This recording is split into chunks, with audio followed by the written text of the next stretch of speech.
Oke, perkenalkan Mas, nama saya Muhammad Rizal Saputra. Saya ingin mewawancarai bisnis es coklat Anda. Ya, Mas. Bagaimana langkah pertama Anda dalam memulai bisnis es coklat ini, Mas? Kalau langkah pertama saya dalam memulai bisnis es coklat ini itu sama teman-teman itu hitungannya itu masih iseng-iseng, Mas. Iseng-iseng karena soalnya kan pada tahun 2022 itu kan masih viralnya es coklat. Ya intinya kan es coklat cocol itu loh, Mas. Ya. Makanya itu saya sama teman-teman itu berpikiran untuk membuka bisnis es coklat ini gitu. Oke, siap. Lalu bagaimana Anda menemukan supplier bahan baku yang tepat untuk es coklat, Mas? Oh, kalau bahan baku itu sendiri saya bersama dengan kakak saya itu mencari referensi di Facebook ada. Lalu kemarin itu di IG juga ada. Setelah saya bandingkan dari Facebook dan di IG itu ternyata mungkin lebih banyak, lebih enak yang dari IG itu. IG itu tepatnya lokasinya di daerah UNS. Ya, itu daerah UNS. Oke. Terus lalu bagaimana Anda membangun brand, Mas? Atau reputasi bisnis es coklat ini? Oh, kalau brand ini judul es coklat Mas Sentot sendiri ini karena mungkin namanya itu unik, Mas. Unik dan julukan saya sendiri kan Mas Sentot, sehingga ya mungkin saya pakai buat bikin bisnis es coklat ini, siapa tahu kan laku, Mas, terkenal ya di luar sana. Oke.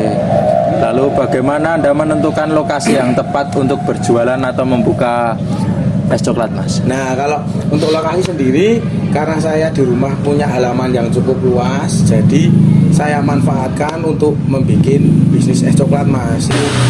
Begitu, Mas, kalau saya. Lalu strategi marketing, Mas, awal yang Anda gunakan untuk menarik pelanggan? Kalau menarik pelanggan, strategi saya itu yang pertama saya mengadakan promo, Mas. Dulu pertama kali buka itu saya kasih promo 5.000 itu es coklat plus roti. Itu udah cukup murah, Mas, untuk zaman sekarang itu, di kalangan sekarang. Soalnya rata-rata itu di luar sana itu jualannya itu sekitar 10.000 sampai 8.000 gitu. Terus yang kedua itu pemasarannya lewat postingan di IG, itu juga menarik banyak pembeli. Lalu yang ketiga itu selain di IG juga di WA, atau kalau di WA itu biasanya saya bikin story WhatsApp, Mas, sama mungkin delivery buat orang yang nggak bisa kesini itu bisa saya delivery gitu. Oke, siap. Lalu apa Mas Sentot ini pernah melakukan survei pasar sebelum memulai bisnis? Nah, kalau survei pasar itu pasti, Mas. Soalnya dulu sebelum memulai bisnis es coklat itu saya itu membeli produk es coklat dari penjual lain.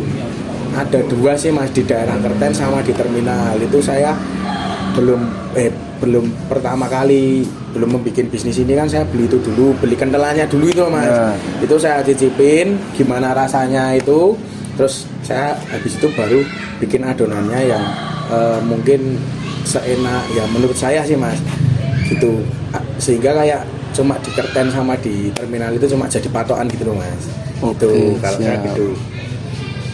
Lalu yang terakhir, Mas, apa saran bagi orang lain yang ingin memulai bisnis makanan atau minuman seperti es coklat Mas Sentot? Oh, kalau menurut saya ya yang pertama itu bila memulai bisnis itu harus tidak setengah-setengah. Jadi ditekuni, Mas, kita harus ditekuni. Jangan kok terus berjalan berapa bulan gitu terus berhenti gitu, ndak, ya harus ditekuni.